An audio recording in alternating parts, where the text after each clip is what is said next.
हजरत अबू नूर अलैहिर्रहमान ने लिखा है, फरमाते हैं महमूद गजनवी का दौर था तो एक आदमी महमूद गजनवी के पास ना अपना केस लेके आया, मुद्दई बन के आया। उसने कहा बादशाह मेरा केस बड़ा निराला है। बादशाह सलामत ने कहा वो किस तरह? कहने लगा ये मेरे पास एक थैली है, मैं ना सफर पे जाने लगा तो ये थैली पूरी हीरों की भरी हुई। फलां इलाके के जो काजी साहब है ना, मैं जाती दफा मैं कहीं सफर पे जा रहा था तो मैं उनके पास छोड़ गया कि रास्ता लंबा है, कहीं को मुझसे छीन ना ले, हीरों की भरी हुई। कुछ दिनों के बाद मैं वापस आया हूँ, काजी साहब ने मुझे थैली वापस की है तो इसमें हीरो की बजाय खोटे सिक्के निकले। अब मैंने काजी साहब से कहा है तो काजी साहब तो मेरे गिरेबान तक आते हैं, वो कहते हैं बता कहीं से फटी है, खुली है? वो जिस तरह टांके लगा के तूने सी थी उसी तरह लगे हुए हैं कि नहीं? तो हुजूर लगे भी बिल्कुल उसी तरह, न फटी है न खुली है। अब मैं लुट गया हूँ, मेरी कुल उम्र की कमाई जाया हो गई, खोटे सिक्के कहाँ और हीरे कहाँ? तो मेहरबानी करें और आप की बारगाह में अल्लाह रसूल के नाम पर हलफ देता हूँ कि मैं हूँ बिल्कुल सच्चा। महमूद गजनवी कहने लगे तू जा, थैली छोड़ जा, और जब मैं तुझे बुलाऊंगा फिर दोबारा आना। शख्स चला गया। महमूद गजनवी उठे, दरबार बर्खास्त किया, लोगों से कहने लगे चले जाओ, मैं 3 दिन के लिए सैर करने जा रहा हूँ, 3 दिन के बाद लौटूंगा। अकेले जब रह गए ना महमूद दरबार में तो महबूब ने छुरी मंगाई। वो जिस तख्त पे बैठते थे वहां गद्दा बिछा हुआ था, ये गद्दा पड़ा है ना, गद्दा बिछा हुआ था। महमूद ने छुरी के साथ उसको फाड़ डाला और छुरी जेब में रखी निकल गए। कहने लगे मेरे बाद को मेरे दरबार वाले के हाथे में दाखिल ना हो। महमूद चले गए। अब वो सफाई करने वाला जब आया ना, उसने आके देखा तो गद्दा तो फटा हुआ है। उसने शोर डाल दिया, पहरेदार भी आ गए, फलां साहब भी आ गए, फलां साहब। उसने कहा वो खुदा के बंदो, उसका गद्दा फट गया है, वो तो मार डालेगा। उसने कहा था सिवाय सफाई और निगरानी वाले के दूसरा आए कोई ना, और यहाँ आया भी कोई नहीं, पहले दिन ही फटा हुआ तो लटका देगा सबको, क्या करें? शोर हो गया, सारे दरबार के मुलाजिमीन इकट्ठे हो गए। एक बंदा बोला, कहने लगा फिक्र ना करो, मैं कैसे बंदे को जानता हूँ, इस तरह सीएगा कि जिसने फाड़ा होगा उसे भी पता नहीं चलेगा कहाँ से फटा था। ऐसा बेहतरीन रफू करेगा कि पता भी। उसने कहा यार हम सारे एक महीने की तनख्वाह देते, तू बंदा बुला। वो बुला लिया उसको, उसका नाम मोहम्मद रफूगर था। वो आया, उसको गद्दा दिखाया, उसका यार इस तरह सीना पता ना चले। उसने कहा फिक्र ही ना करो, मैं बड़ा कारीगर, बड़े बड़े कारीगर लोग नहीं हमारे मुल्क में पाए जाते। अहमद रफूगर कहने लगा इस तरह सीऊंगा कि फाड़ने वाले को भी पता नहीं। उनका पैसे ले जा तो सी दे। उसने सीधी अगले शाम ही ला के बिछा दिया गद्दा। तीसरे दिन बादशाह सलामत आए, आके पहली नजर गद्दे पे डाली। उसने बुलाया सब मुलाजिमीन को, कहा किसने सिया है? कहा जनाब क्या हुआ? कहा ये फटा हुआ था। किसने? कहा नहीं फटा ही नहीं। तो कहने लगे बनो बात, मैं खुद फाड़ के गया था। तो बताओ सही सिया किसने है? कहा जनाब आप फाड़ के गए थे तो बताया क्यों नहीं? फरमाने लगे इसीलिए तो बताया नहीं था कि तुम खुद तहकीक कर लो। बुलाओ, बताओ सिया किसने? तो बुला लिया, अहमद रफूगर आ गया। उसको जब बुला के सामने बादशाह खड़ा किया, कहा भाई तूने सिया है? कहने लगा हुजूर आपके सारे मुलाजिम इकट्ठे होके आए, मेरी गलती कोई नहीं। कहा नहीं यार तू बड़ा कारीगर है, मैंने अपने हाथ से फाड़ा था पर मुझे भी नहीं पता चल रहा कहाँ से फटा था।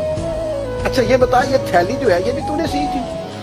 उसने कहा जी आपके खादम का ही कारनामा है, वो फलाने इलाके के काजी साहब आए थे, इसमें से हीरे निकाल के तो खोटे सिक्के भरे थे, तो मुझे भी थोड़ा सा हिस्सा मिला था। महमूद ने सारे गवाह भी इकट्ठे कर लिए, सबूत भी इकट्ठे कर लिए।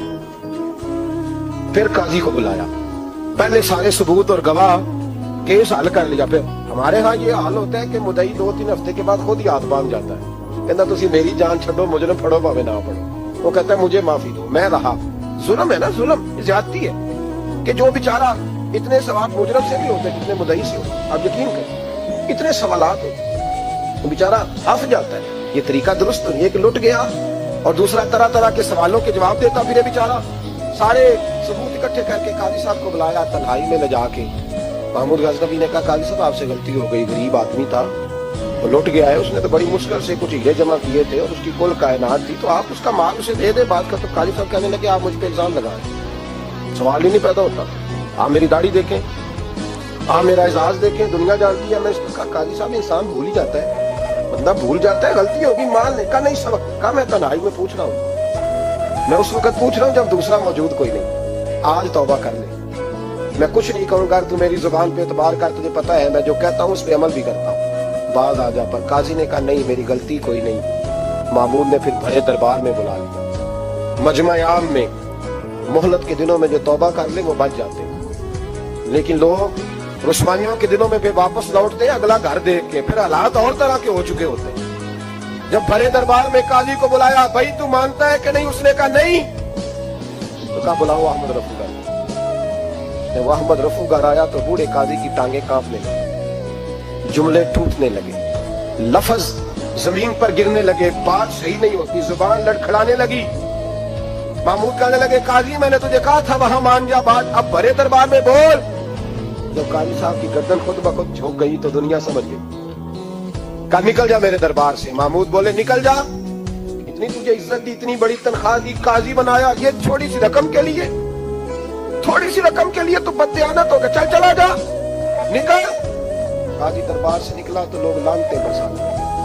कल जो दुकानें छोड़ के सलूट करने आते थे वो कहने लगे इसकी उम्र देखो, इसके काम देखो, देखो इसने क्या किया। घर गया, बच्चे जिनके लिए पाप कमाया था, जिन्ना ली तू पाप कमाए हुन किथे नहीं हो तेरे घर दे। वो बच्चे कहने लगे अब्बा जी हम तो स्कूल मदरसा जाने के काबिल नहीं, उम्मीद थी कि बीवी साथ देगी।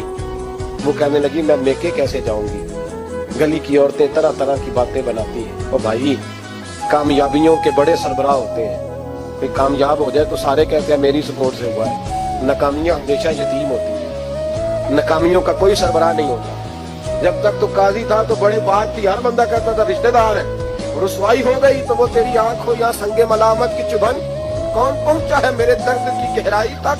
दौरे शोहरत में तो यारों ने किया याद बहुत, साथ आया ना कोई कूचे रुसवाई तक। और मियां साहब कहने लगे सारी उम्र ही आटा गुद्दा है, मैं लखा कीते नहीं पेड़े, अब वक्त आया ही मोहम्मद बख्शा कोई नहीं हो बैठा नेड़े।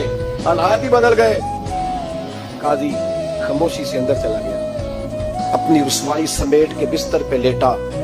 ना रोटी की भूख लगी, ना पानी की प्यास लगी, ना नींद आई, सारी रात तड़पता रहा। सवेरे घर वालों ने दरवाजा खोला तो रूह परवास कर गई है, दुनिया छोड़ के। हजरत अबू नूर अलैहिर्रहमा बोले, फरमाने लगे याद रखो कभी बददियानती ना करना, कभी। ये तो महमूद गजनवी की अदालत थी, कयामत में रब करीम की अदालत लगेगी। और फरमाया वहां तो गवाही देने वाला अहमद रफू घर था, कयामत में तो तुम्हारे अपने हाथ पैर गवाहियां देंगे, हमारा अपना वजूद गवाही देगा। और फरमाया यहाँ तो लानते दुनियादार बरसाते थे, वहां फरिश्ते होंगे। और काजी को तो मौत आ गई थी, कयामत में तो दोबारा मौत भी कोई नहीं आई, वहां तो